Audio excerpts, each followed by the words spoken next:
Personajes que le voy a mencionar. Dígame, por favor, para usted, quién ha sido el mejor presidente. 68%, Andrés Manuel López Obrador. 6%, Vicente Fox Quesada.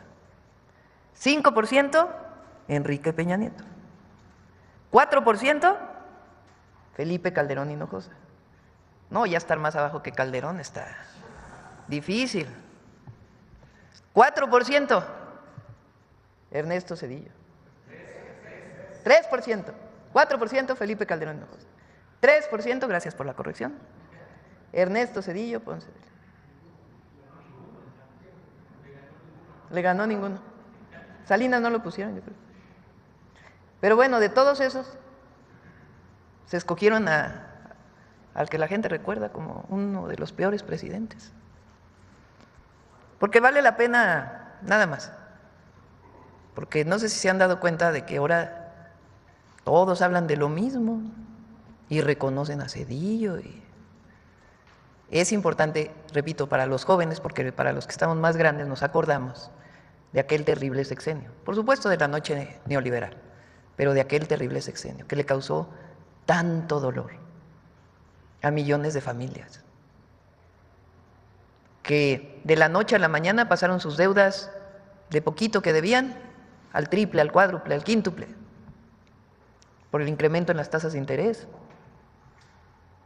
deudas impagables para quien compró su casa con crédito, para quien pidió un pequeño préstamo para su negocio.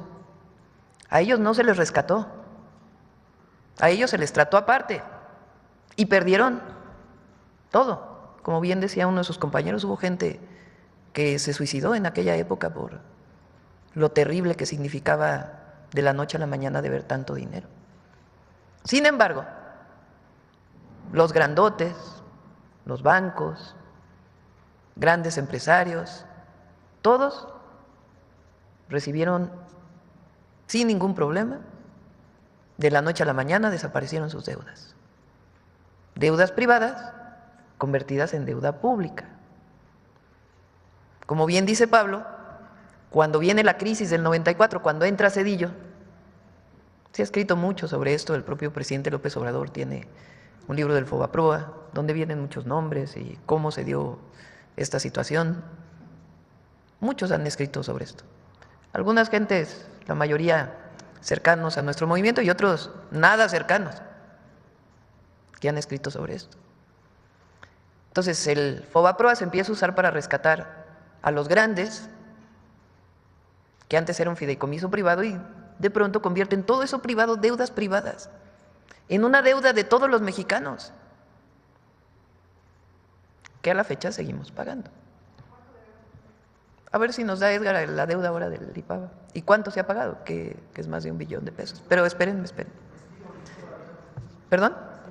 ¿Las denuncias todavía? Hay que revisar eso con el fiscal, pero ya fue hace bastante tiempo y además desde entonces a muchos de ellos pues se cerraron los casos. Ahora, ¿por qué es importante? Ustedes digan, bueno, fue una mala decisión, como bien dice Pablo, no era la única propuesta y muchos otros países que tuvieron situaciones como estas optaron por opciones distintas para rescatar la economía.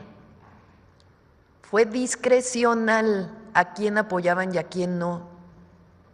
Eso lo dice la propia Auditoría Superior de la Federación en el 98. No solamente fue una mala decisión, sino que además a quienes rescataban era absolutamente discrecional. Vicente Fox, el siguiente presidente de México, se benefició del Fobaproa a sus empresas, como muchos otros políticos. ¿De quién dependía? Pues de decisiones discrecionales, este sí, este no. Algunos que ni debían también se les pagó. ¿Hubo transparencia? No. Entonces sí vale la pena recordar lo que fue aquella época. Mañana vamos a hablar de las represiones durante el sexenio de Zedillo. Ahora, sobre lo que dice Zedillo, bueno, es que ni vale la pena. ¿Qué es autoritarismo que el pueblo de México elija al Poder Judicial? Bueno, se cae por sí solo el argumento. ¿Cómo que cuando elige el pueblo es autoritario? Y cuando eligió él, porque recuerden que él cuando llega se quiere diferenciar de lo anterior y quita a todos los de la Suprema Corte. Votan el PRI y el PAN juntos. A todos los quita, cambia la Constitución y elige a 11, ¿no? ¿Quiénes estaban ahí? ¿Quién los eligió? Él. Él los decidió porque él los propuso al Senado y el Senado los votó. Entonces, ¿cómo eso no es autoritarismo? Y que elige el pueblo la Corte es autoritario. ¿Cómo eso es destruir la democracia? Ahora sí que alguien me explique. ¿Cómo es que cuando decide el pueblo es autoritario y cuando decide uno solo es democracia? ¿Quién decidió quién se beneficiaba del FOBAPROA? Él y los suyos. En todo lo demás hay transparencia. Pero además, pues hay nomás las comparaciones y el reconocimiento del pueblo de México. Bueno, ahora sí vamos a las preguntas del tema. Vamos a ver. Por acá primero.